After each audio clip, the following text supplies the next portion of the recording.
아주 짧게 베타 코에피션트에 대해서 이야기하겠습니다. 선생님이 베타 코에피션트 이야기를 안 했었는데 다음에 이야기할 팩터 아날리시스에 어느 정도 상관이 있기 때문에 지금 말씀드리겠습니다. 벡터 아날리시스 베타 코에피션트는 이 멀티플 리그레션 페이지에 보시면은 어,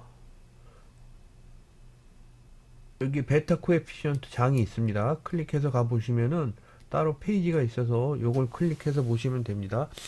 아주 어려운 게 아니고요. 베타 코에피션트는 멀티플 리그레션 코에피션트 B 값 있잖아요. 그죠? B 값을 표준 점수화 한 것이라고 보시면 되겠습니다. 이 표준 점수화를 왜 하느냐? 개념적으로 우리가 생각해 보면 표준 점수화를 하면은 모든 B 값이 평균이 0이고 스탠다드 디비에이션이 1인 분포를 이루는 그런 정상 분포를 이렇게 화하죠. 그죠? 그러면은 베타 값을 서로 비교해서 어느 게 크다 작다 이렇게 이야기할 수 있게 됩니다. B 값은요, 여러분들 가령 학원에 쓴 돈이 수능 점수에 영향을 줄 것이다 라고 이런 가설을 한다고 했을 적에 학원에 쓴 돈을 원 단위로 할 건지 천 단위로 할 건지 만 단위로 할 건지 백만 단위로 할 건지에 따라서 B 값이 단위가 달라집니다. 그죠? 그런데 무슨 원 단위로 했던지 간에 나중에 그걸 표준 점수화 하면은 다른 인디펜던트 베리어블의 B 값과 베타 값과 같이 비교를 할 수 있다는 거죠. 그러면 베타 값이 큰 쪽이 더 설명을 많이 한다라고 이야기하기 있는 조건이 되죠. 그걸 위해서 한다고 보시면 되겠습니다. 선생님이 예를 들었습니다. 예를 들었는데 여기 두 가지 예를 들었는데 마지막 두 번째 예로 설명을 하겠습니다. 첫 번째 예는 지울까 해요. 두 번째 예 여기를 보시면은 이쪽에 선생님이 예를 들었는데 마케팅이라는 데이터를 R에서 얻을 수 있도록 이렇게 했습니다. 그죠? 그래서 선생님이 카피를 해서 얻어 볼게요. 그죠? 그래서 선생님이 헤드 마케팅 이렇게 치면은 6개 로우만 나오겠죠. 그죠? 근데 여기서 보시면은 유튜브, 페이스북, 뉴스페이퍼, 세일즈 이렇게 되어 있습니다. 이 데이터는 회사들의 세일즈, 그러니까 판매량이요. 각 매체에 쓴 광고료하고 어떤 관계가 있을까 해서 만든 데이터로 보시면 되겠습니다. 여기 X 컬럼은요. 선생님이 원래 있던 데이터 있죠. 그죠? 그거를 CSV로 옮기면서 여기 컬럼 숫자도 같이 데이터화해서 그게 다시 이쪽으로 넘어왔기 때문에 필요가 없는 겁니다. 그래서 이렇게 보시면은 그러면은 우리가 이걸 가지고서 뭐를 할 수가 있죠? 리그레션 할 수가 있습니다. 그래서 선생님 해볼게요. 모델 해놓고 LM 한 다음에 여기에 세일즈가 뭐죠? 종속변인이겠죠. 그죠? 그리고 모든 독립변인 이렇게 하면은 모든 독립변인을 치가합니다.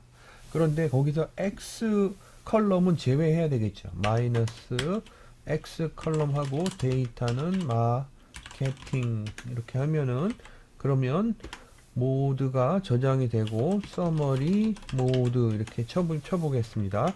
그러면 이쪽에 보시면 뉴스페이퍼는 설명력이 그다지 크지 않고요. 그죠? t 테스트의 probability 레벨이 0.86입니다. 그리고 t 값을 이렇게 보고 여기 estimate 값을 보면 마이너스예요. 그죠? 뉴스페이퍼에 광고를 하면 할수록 세일즈가 좀 떨어졌다. 뭐 이런 건데 시그니피컨트 하진 않죠. 그죠? 그러니까 적당하지는 않을 겁니다. 분석의 뉴스페이퍼를 넣는 게요. 근데 아무튼 요걸 그대로 사용한다고 하고 보시면 여기 코에피션트 값이 에스티메이트해서 이렇게 나와 있습니다. 보시면 유튜브하고 페이스북하고 이렇게 코에피션트 값이 다르죠. 그죠? 근데 그걸 맞춰보고 싶단 말이에요. 그래서 맞추기 위해서 여러분들 LM 베타라는 그런 패키지를 씁니다. 그런데 말이에요. 이게 인스톨이 안 돼 있을 거예요. 그래서 인스톨 하고 패키지 이렇게 하고 lm 베타 이렇게 하셔야 될 겁니다. 그리고 또 하나 그리고 라이브러리 하고 그 다음에 lm 베타. 여러분들 패키지는요 인스톨 할 적엔 따옴표를 치고 그 다음에 로딩 할 적에 라이브러리로 로딩 할 적에 따옴표를 안 칩니다. 그래서 이렇게 하시고 선생님은 미리 해놨기 때문에 커멘트 처리했습니다. 그 다음에 lm 베타 한 다음에 아니죠 베타 한 다음에 위에 있던 리그레션 모델 이름을 적어 넣으면은 그럼 나오겠습니다. 유튜브와 페이스북 뉴스페이퍼 이렇게 보시면은 유튜브가 베타 값이 가장 크죠, 그죠? 그리고 페이스북이 두 번째, 뉴스페이퍼는 아직도 마이너스인데 아주 미미합니다, 그죠? 그러니까 유튜브가 더 영향력이 크다라고 이렇게 이야기할 수 있겠죠, 그죠? 사실 말이에요, 여러분들.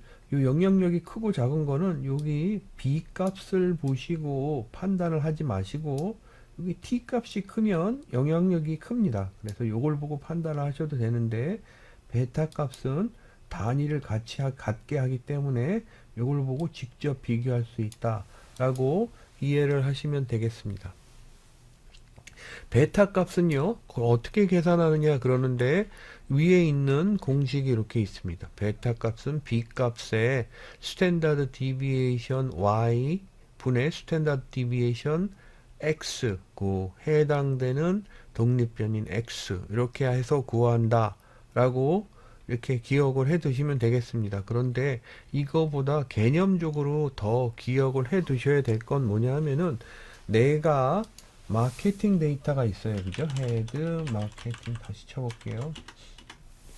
여기에서 유튜브와 페이스북 뉴스페이퍼에 있는 그죠? 요거를 각각을 다 표준 점수화해서 요 세일즈까지요. 그래서 리그레션을 다시 한 후에 그때의 코에피션트 값들이 다 베타입니다. 그죠? 왜냐하면 표준 점수로 리그레션을 했기 때문에 말이에요. 그죠? 선생님이 그거를 여기에 직접 해보는 방법을 여기다 이렇게 적었습니다. 그래서 여기서 보시면은 선생님 이건 설명 안 할게요. 설명 안 하는데 여기까지 하고 헤드 여기까지 카피해서 보시고 보시면은 선생님이 여기서 보면은 스케일이라는 명령어를 써서 세일즈, 유튜브, 페이스북, 뉴스페이퍼를 이렇게 표준 점수화 했습니다. 그리고 나서 표준 점수화 한 것을 리그레션을 하고 그죠? 그 다음에 코에피션트 값을 구해 봤습니다. 그래서 코에피션트 값이 이렇게 나왔죠. 그죠? 여러분들 요 코에피션트 값과 여기 위에 있는 요 코에피션트 값이 같습니다. 하나는 표기를 다르게 해서 그렇지 같습니다. 선생님이 이야기하는 건 요것과 여기 있는 요겁니다. 요거를 볼게요. 요걸 보시면은 7.53이죠. 그죠? 그리고 왼쪽으로 소수점 하나 가니까 0.7530입니다. 그죠? 0.7530. 그죠? 이거 0.5364죠. 그죠? 0.5364죠. 그죠? 그래서 표준 점수화 한다는 얘기는 B 값을 코에피션트 값을 표준 점수화 한다는 얘기는 바로 이런 뜻이기도 합니다. 그러면 여러분들이 베타 값, 코에피션트 값을 가지고서 그 변인이 종속 변인을 얼마나 설명하는가라는 그 설명력의 크기를 가늠해 볼 수 있다라고 비교해 볼 수 있다라는 걸 이해하셨습니다.